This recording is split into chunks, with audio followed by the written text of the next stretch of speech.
and welcome to the Lost Book Reports. Today we're going to be talking about Nantucket Red by Leila Howland, which is the second book in her Nantucket series. The first book being Nantucket Blue.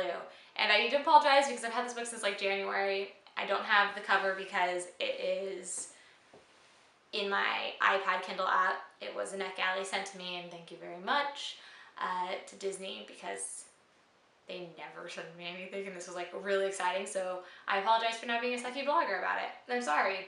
I know. I apologize, but the best thing about this is it is July, and the book is a good summer read because it takes place in the summer in Nantucket. And if you haven't read Nantucket Blue, I highly recommend you do. It's the first book in the series, so you should read it. And also because it was definitely a really good, unexpected read to me. I did not expect it to be as good, and definitely my favorite book of last year for summer, hands down. So when I found out that there was going to be a sequel, which was weird because Nantucket Blue did not necessarily need a sequel. When I found out there was going to be a sequel, though, I knew I had to have it. Sequel is Nantucket Red. And the book picks up with summer, when summer had ended in Nantucket Blue and going back to school for their senior year, and Cricket and Zach. So if you have not read Nantucket Blue, you might want to not finish this review. You know, they're kind of working on the relationship. Cricket and Jules' relationship is still rocky. So what some people didn't like about this, I've read them in the reviews say, but I actually did like this. They didn't like that the school year is actually really just fast forwarded, and this does not focus on the school year. Fast forwards to the next summer, a year later. And but what I liked about that is she gave you, and it wasn't fast forwarded to where like you missed everything. She gives you what you need to know, the plot points and turns and twists and whatever that happen, so you can focus on the state that Cricket is in before she's now going off to college. And I love it. I love that basically Cricket is at this point where she's done everything right, and she's gone to the school she needed to get into, and now she doesn't know what she's going to do, you know, money-wise, and is this her dream? And so she goes back to Nantucket to work and to discover if this is really what she wants to do and to really find herself. And so I love it because we're dealing again with the relationships and just growing. This is really about growth. The other book was more about like love and summer fun, and this one's about growth and becoming an adult, and her and Jules' relationship and working on that. And I can relate to that because I've been in that situation. So friendship wise, not like dating my friend's boyfriend or anything like that, brother or anything like that.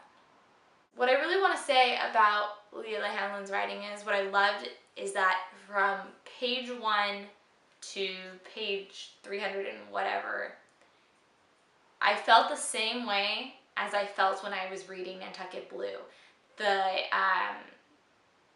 That fun summer and just that love of the book was still there when I was reading it. The way it's told is so similar, and it just feels like it's picked up. You haven't really missed anything, and that's what I like.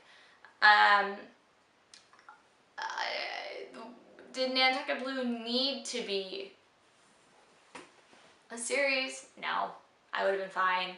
Nantucket Red was good. It was a good book. I enjoyed it. If you like Nantucket Blue, read it. But if you liked Nantucket Blue how it was, you're not gonna feel like you missed anything significant. You know, like I said, it's more of just growing up and finishing up the story in a more adult way, I guess is the way to put it, instead of just making a happy-go-lucky, fairy-tale-y ending. So, do I recommend Nantucket Red to you? Yes, I do.